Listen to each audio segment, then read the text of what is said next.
Good evening students. तो start करते हैं। हम लोग सेकेंड बुक का चैप्टर 2 पढ़ रहे हैं, पॉलिटिकल साइंस का। अभी तक हमने उसका इंट्रोडक्शन और कुछ इम्पोर्टेंट पोर्शन कर लिया था। आज हम लोग नेक्स्ट क्वेश्चन और एक इम्पोर्टेंट क्वेश्चन करने जा रहे हैं। इम्पोर्टेंट पार्ट है ये। बहुत सारे बच्चे जो है वो इसको इग्नोर कर देते हैं, बट ये आपके आंसर राइटिंग में बहुत ज्यादा हेल्प करने वाला है। ठीक है, तो स्टार्ट करते हैं। पहली बात, इंडिया ने एक वर्ड अडॉप्ट किया था जब इंडिया आजाद हुआ था। India is a secular country. Secular country क्या होता है? सेकुलर कंट्री का मतलब होता है कि यहाँ पर हर रिलीजन को लिबर्टी है, आजादी है कि वो अपने रूल्स फॉलो कर सकता है। मतलब सबको बराबर ट्रीट किया जाता है। ऐसा नहीं है कि किसी रिलीजन को ज्यादा अच्छा ट्रीटमेंट है, किसी को बहुत बुरा ट्रीटमेंट है, ऐसा नहीं है। सबको इक्वालिटी दी गई है। ठीक है, इसको हम लोग कहते हैं सेकुलर कंट्री। अब इससे रिलेटेड एक बहुत इंपॉर्टेंट क्वेश्चन है कि जो इंडिया है उसने सेकुलर वर्ड को क्यों अडॉप्ट किया? हमारे जो लीडर्स थे उन्होंने इंडिया को सेकुलर क्यों बनाया? क्वेश्चन नोट कर लो, साथ साथ में अपने नोट्स बनाते चलो। Reasons why Nehru and other leaders made India a secular country. तो आप लोगों को क्या लगता है, क्या रीजंस रहे थे जिसकी वजह से इंडिया को एक सेक्युलर कंट्री बनाया गया, उसको सेक्युलर नाम से बोला गया? तो पहले तो मैं आपको सेक्युलर वर्ड का डेफिनेशन लिख दे रही हूँ, क्योंकि मैंने आपको बताया था आंसर किस तरीके से लिखा जाता है। आंसर लिखने का अच्छा तरीका है कि पहले आप इंट्रोडक्शन दे दो। तो यहाँ पे मेन वर्ड है सेक्युलर, तो हम लोग सेक्युलर के बारे में लिख देते हैं कि सेक्युलर होता क्या है। Secular country gives religious liberty to members of every community। मतलब ये सबको लिबर्टी देता है, आजादी देता है, सबको इक्वली ट्रीट करता है। It prohibits discrimination on grounds of religion और रेस। ये किसी भी बेसिस पर डिस्क्रिमिनेशन नहीं होने देता है। सेकुलर का मीनिंग ये है। अब आ जाते हैं अपने मेन आंसर के ऊपर कि इंडिया ने सेकुलर को क्यों अपनाया। ठीक है, तो फर्स्ट पॉइंट है mixing religion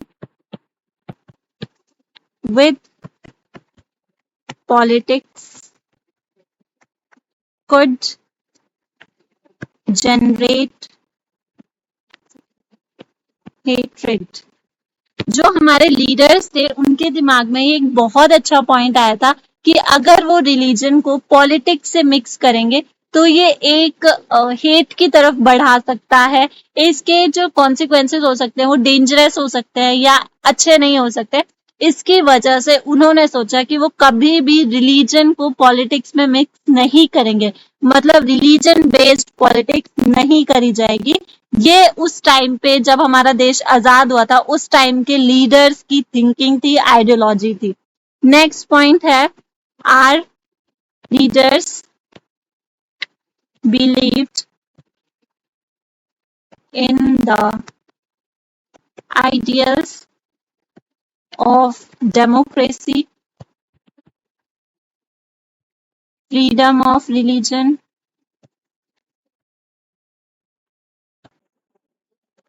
equality before law and well-being of citizens at large। तो हमारे लीडर्स ने बिलीव किया था डेमोक्रेसी पे, उनका मेन एजेंडा था डेमोक्रेसी। वो हर बेसिस पे रिलीजन के फ्रीडम देना चाहते थे, इक्वालिटी में बिलीव रखते थे, और उनका मेन एजेंडा था कि वो सिटीजन्स की भलाई के लिए काम करे, सिटीजन की अच्छाई के लिए सोचे। इसलिए उन्होंने सेकुलर के बारे में सोचा, सेकुलर कंट्री के बारे में सोचा। And all out if effort had to be made to fight poverty, ignorance,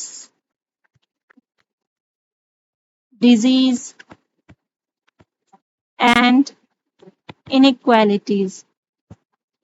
जो हमारे लीडर्स थे उनका मानना था कि हमें बहुत सारी चीजों से एक साथ लड़ना है, मतलब सबको उन चीजों से लड़ना है, चाहे वो गरीबी हो, चाहे वो कोई परेशानी हो, बीमारी हो, इनइक्वालिटीज हो। क्योंकि ऐसा तो था नहीं कि एक ही जो कम्युनिटी थी या कुछ ही लोग उन चीजों से जूझ रहे थे, पूरा इंडिया ही इन चीजों से जूझ रहा था। इसलिए सबके लिए उन्होंने काम करना था, सबके लिए ही अच्छे रास्ते निकालने थे। Fourth, Nehru have said to deal with minorities in India in a civilized manner. We must give them full security and all democratic rights। जो हमारे प्राइम मिनिस्टर थे, first prime minister Jawaharlal Nehru, उन्होंने कहा था कि इंडिया को माइनॉरिटीज के साथ सिविलाइज्ड मैनर में, मतलब अच्छे तरीके से व्यवहार करना चाहिए, उनको फुल सिक्योरिटी देनी चाहिए, मतलब उनको कभी ऐसा फील ना हो कि वो एक अलग देश में है या वो कभी खतरे से घिरे हुए हैं, उनको कभी भी ऐसा फील नहीं होना चाहिए। और उनको सारे डेमोक्रेटिक राइट्स मिलने चाहिए जो बाकी सिटीजन्स इंजॉय करते हैं, जो बाकी मेजॉरिटीज इंजॉय करते हैं, वो सारे के सारे राइट्स माइनॉरिटीज को भी मिलने चाहिए। ये हमारे फर्स्ट प्राइम मिनिस्टर का कहना था। ठीक है, इसकी वजह से जो इंडिया में डेमोक्रेसी था वो अच्छे से स्टैब्लिश हो पाया और पाकिस्तान में नहीं हो पाया। इसलिए पाकिस्तान जो था वो पिछड़ गया, क्योंकि उसने एक तो माइनॉरिटीज के साथ अच्छा बिहेव नहीं किया, और भी उसकी बहुत सारी कमियां थी जिसकी वजह से वो पिछड़ गया था, अच्छे से डील नहीं कर पाया था। तो ये सारे रीजंस थे कि इंडिया ने सेकुलर होने का क्यों डिसाइड किया, उसने सेकुलर बनने का डिसीजन क्यों लिया। ठीक है, अब आ जाते हैं नेक्स्ट क्वेश्चन की तरफ। अब इंडिया जब आजाद हुआ था तो उस टाइम पे एक बहुत बड़ा प्रॉब्लम का उसको सामना करना पड़ा था, वो था रेफ्यूजीज। क्योंकि बहुत सारे लोग पाकिस्तान से इंडिया आ रहे थे, इंडिया से पाकिस्तान जा रहे थे, तो जो पॉपुलेशन का एक्सचेंज था वो काफी ज्यादा था।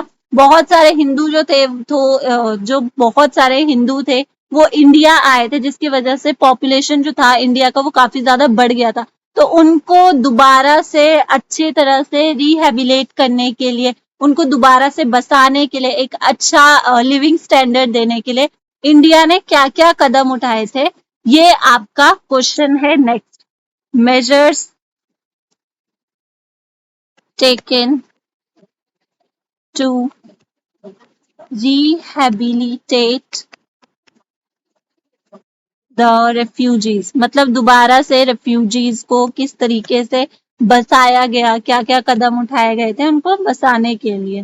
ठीक है, तो सबसे पहला जो कदम था वो ये था कि जो भी इंडिया माइग्रेट करके आए थे उनको अलग अलग जगहों पे रखा गया, अलग अलग जगह पे शेल्टर दिए गए, जैसे मंदिरों में, गुरुद्वारा में, धर्मशाला में, इन जगह पे उनको रखा गया था।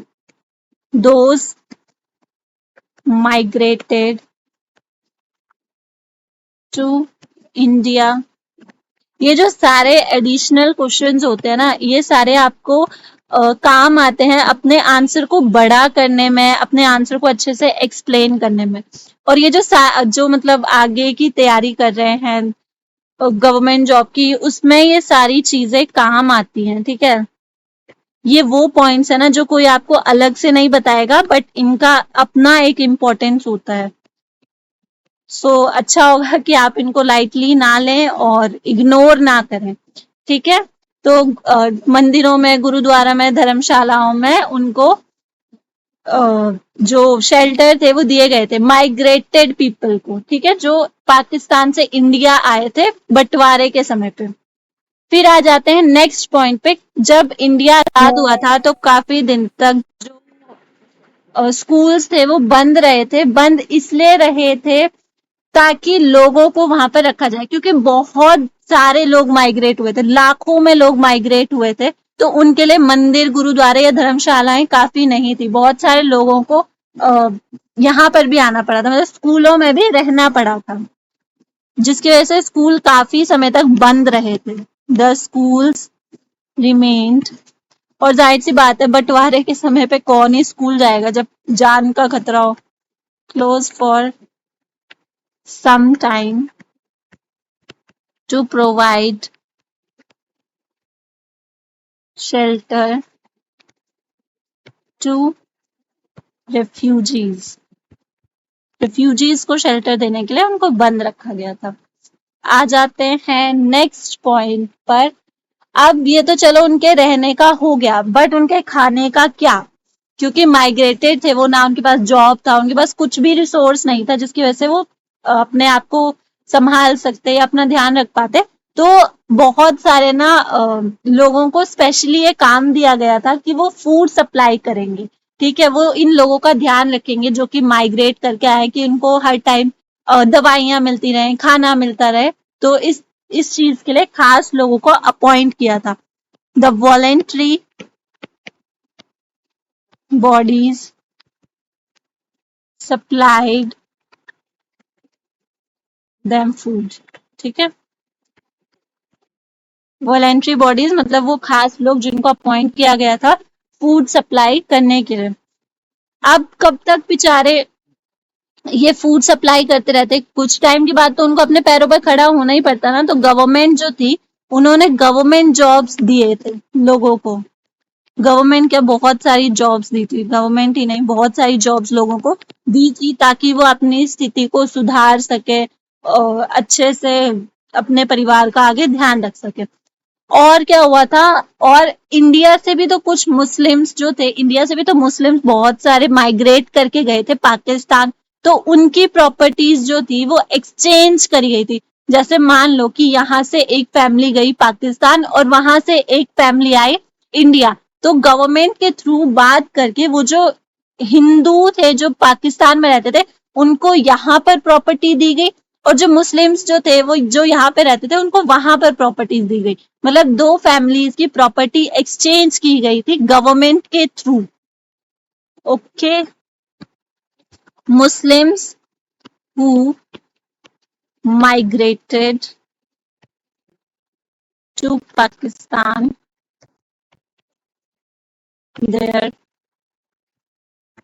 properties were allotted to Hindus and Sikhs। Exchange of properties। मैं दोबारा कहूंगी कि साथ साथ में नोट्स बनाते रहना क्योंकि आपको काम आएगा ये आगे। पाकिस्तान, और ऐसा नहीं है कि 12th खत्म और फेंक दो, ठीक है, थोड़ा संभाल के रखना। गवर्नमेंट्स, तो ये सारी चीजें थी जिनकी वजह से रेफ्यूजीज को मतलब दोबारा से अच्छी स्थिति में लाया गया, उनको जगह दी गई रहने के लिए, उनको खाना दिया गया, उनको बाद में जॉब्स दी गई। तो इस तरीके से रेफ्यूजीज को यहाँ पर बसाया गया, रहने के लिए जगह दी गई। अब आ जाते हैं नेक्स्ट क्वेश्चन पे जो रिलेटेड है प्रिंसली स्टेट से।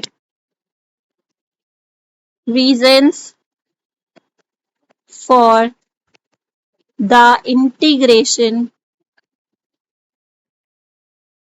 Of princely states. अब जो ये प्रिंसली स्टेट्स थे उनको वापस क्यों मिलाना था इंडिया में? पहली बात, प्रिंसली स्टेट्स क्या थे? तो प्रिंसली स्टेट वो स्टेट्स थे जो रजवाड़े थे, जहां पर राजाओं का राज था।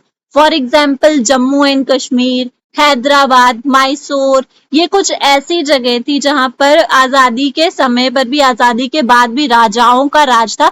और इनके पास तीन ऑप्शंस थे कि या तो वो पाकिस्तान में मिल जाए, या वो इंडिया में मिल जाए, या वो इंडिपेंडेंट रहे। ठीक है, तो कुछ प्रिंसली स्टेट्स जो थे उन्होंने इंडिपेंडेंट रहने का फैसला किया था, बट उनको इंडिया में मिलाना इम्पोर्टेंट था।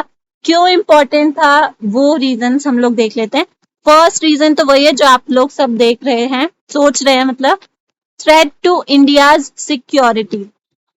जैसे कुछ प्रिंसली स्टेट्स ऐसे थे जो इंडिया के बीच में पड़ते हैं, और अगर वो इंडिपेंडेंट रहते या पाकिस्तान के साथ मिल जाते तो उसकी वजह से इंडिया के लिए ना बहुत ज्यादा सिक्योरिटी का खतरा हो जाता। फॉर एग्जाम्पल हैदराबाद, अगर आप हैदराबाद की लोकेशन याद कर पा रहे, मैं आपको बना के बताती हूँ, डोंट जज बाय मैपिंग, ओके। तो हैदराबाद ना यहाँ पर पड़ता है, एक तरह से इंडिया के बीच में पड़ रहा है, साइड में नहीं है। तो अगर मान लो ये इंडिपेंडेंट होता या ये पाकिस्तान के साथ मिल गया होता, तो सोचो इंडिया के लिए वो कितना ज्यादा खतरा हो सकता था, इंडिया की सिक्योरिटी के लिए कितना ज्यादा थ्रेट बन सकता था। ठीक है, तो ये तो एक तो था थ्रेट। अगला क्या है? The states were ruled by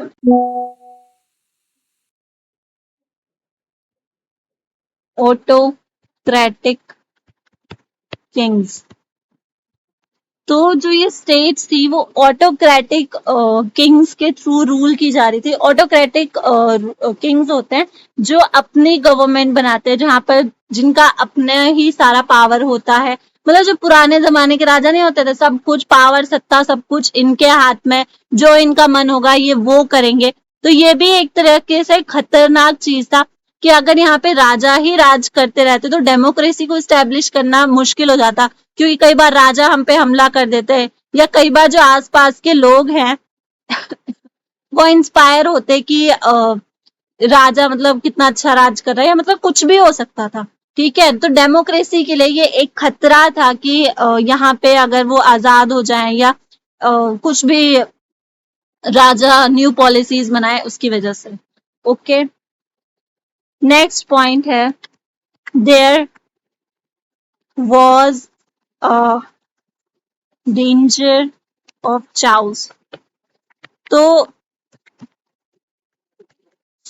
अगला रीजन है कि ये एक खतरा था कि जो अगर ये जो स्टेट्स है ये इंडिपेंडेंट रहते या फिर ये कहीं और मिल जाते, तो ये भी एक खतरे की चीज थी। एक तो पहली बात ये ना, राजाओं ने खुद अपने डिसीजंस बना लिए थे अपनी मर्जी से, उन्होंने अपने जो प्रजा थी उनका ओपिनियन लिया भी नहीं था। बहुत सारे स्टेट्स, प्रिंसली स्टेट्स ऐसे थे जहाँ की प्रजा जो थी वो इंडिया के साथ मिलना चाहती थी, बट वहां के राजाओं ने डिसाइड किया था कि वो इंडिपेंडेंट रहेंगे। तो ये खतरे का निशानी था, क्योंकि अगर राजा अपना डिसीजन नहीं बदलते तो जो उनकी प्रजा थी वो प्रोटेस्ट कर सकती थी, मतलब वो थोड़ा एक सिविल वॉर जैसा हो सकता था। तो इसलिए भी प्रिंसली स्टेट्स का इंटीग्रेशन जरूरी था।